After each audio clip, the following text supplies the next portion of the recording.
Hey guys, I'm here today with my friend Erik Johnson, and he's going to tell us what his story is, what he's been doing. He's an artist, and listen to find out more from him. Can you tell us about yourself and your art? Certainly, Erica. My name is Erik Johnson. I'm a freelance artist, which means I get paid to draw for a living.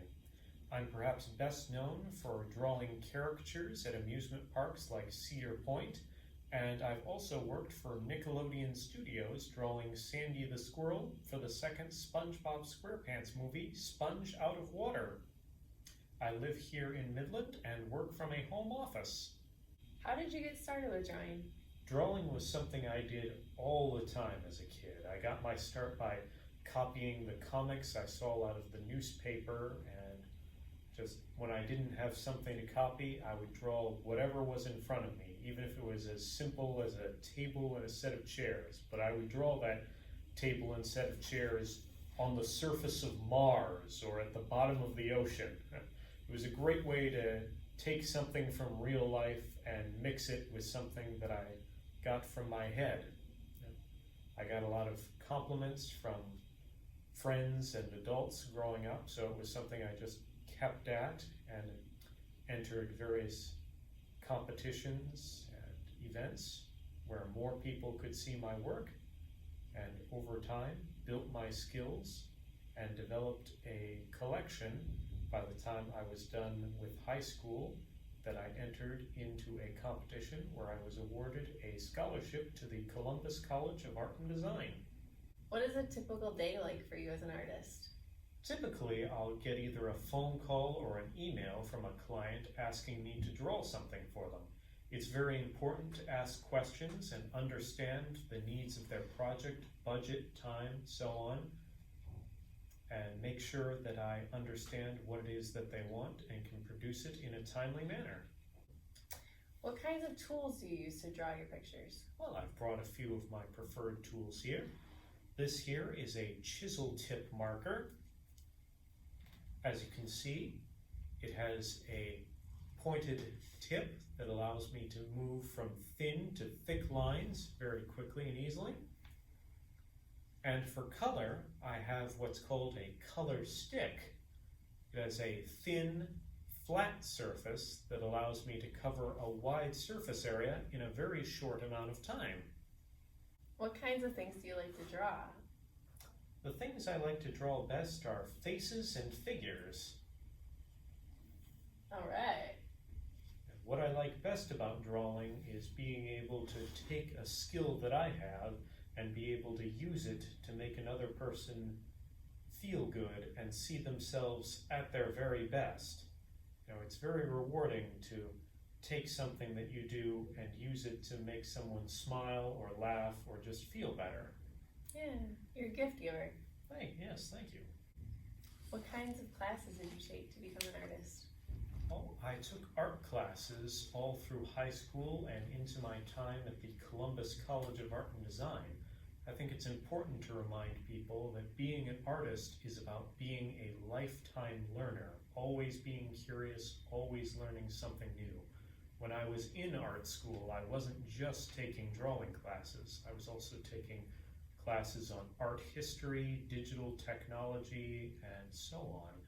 Like even during this initial lockdown, I took an online class from a university in Tennessee learning about caricature, character design, and even animal anatomy. So you can still learn something from whatever time of life you're in. It's very important for an artist to always be curious, to understand how the world works, and to bring that into your drawings. Can you explain what a caricature is? Certainly. A lot of people think that a caricature is an ugly picture with a big nose.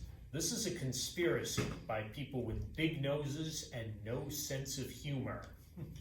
What a caricature really is it's a picture of you with the volume turned up.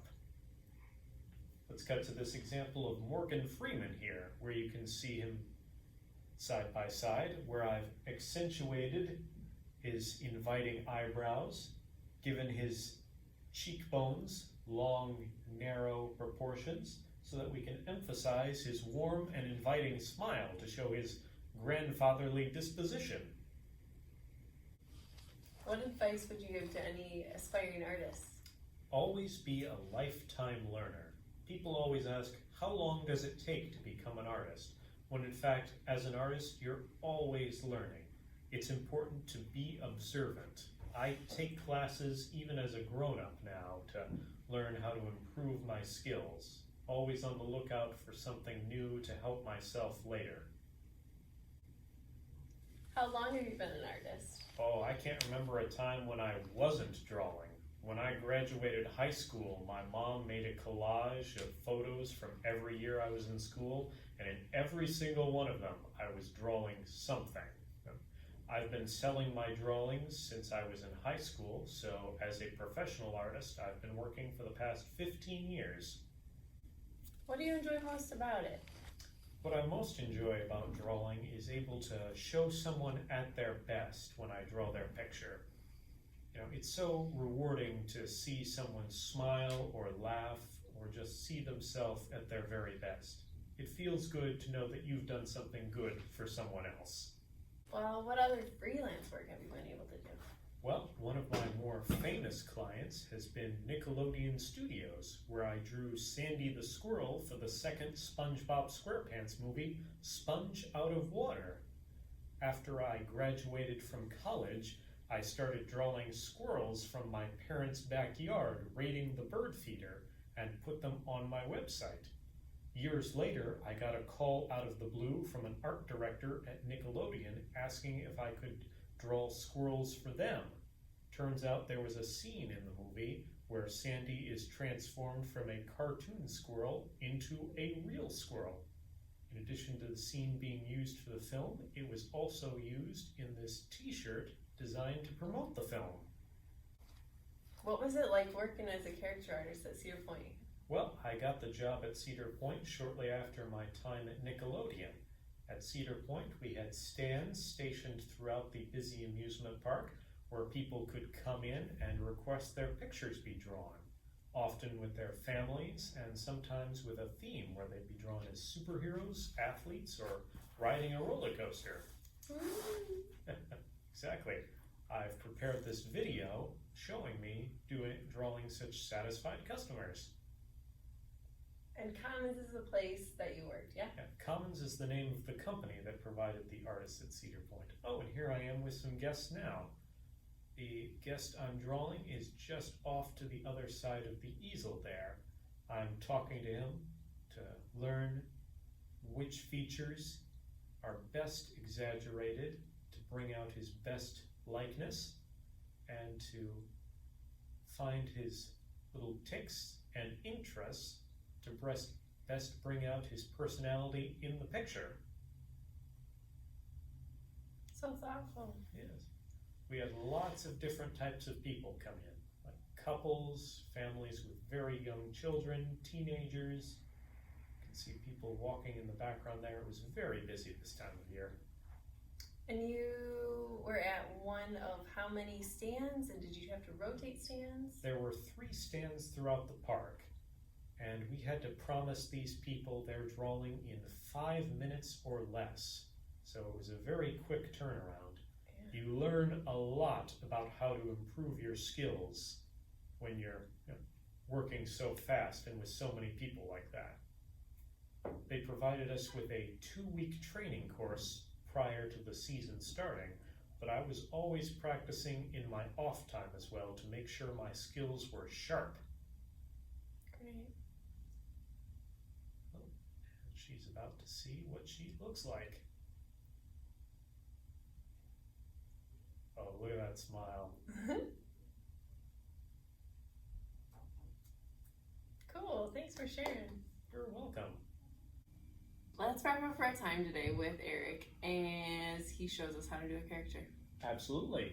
I'm going to draw you today, so no pressure. Let's see. Now I'm working out in my head what the most noticeable features in your face are. You have a great smile, so that means your jaw is going to be the biggest thing in the picture. So I'm starting out with this cheekbone here. working out the rest of your jaw, like so. Bring it around. Add in the other cheek. Then we can work out the shape of your brow and forehead. Maybe a little bit of hair, like so. Add that little comb on the top of your head there.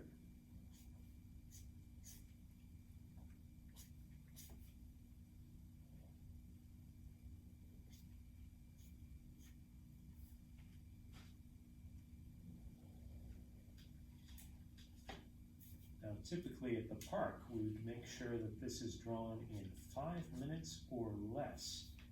So you have to know how to make quick decisions, because once it's on paper with the marker, it stays there.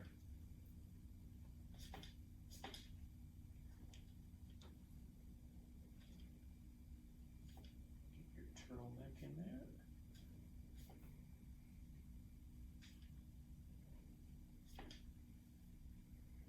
Add the hair on the other side of your neck.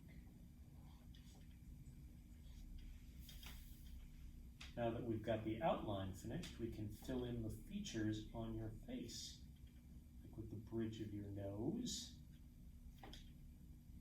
The tip of your nose forms a bit of a bulb shape.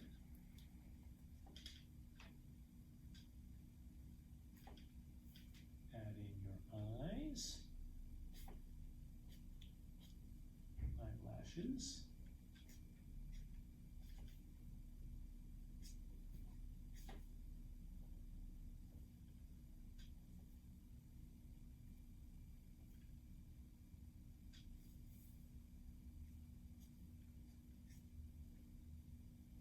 Maybe some eyebrows.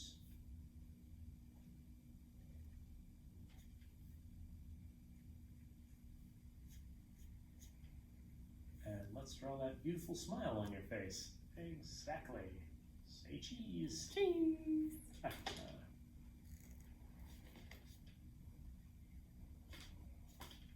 all those beautiful teeth in there.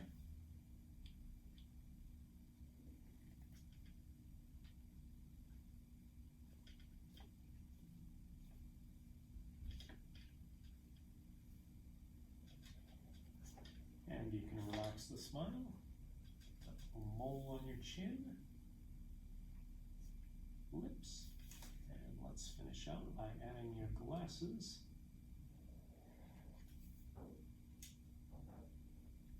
You have thick lenses, so I can use the fat part of the marker to fill that out pretty easily and quickly.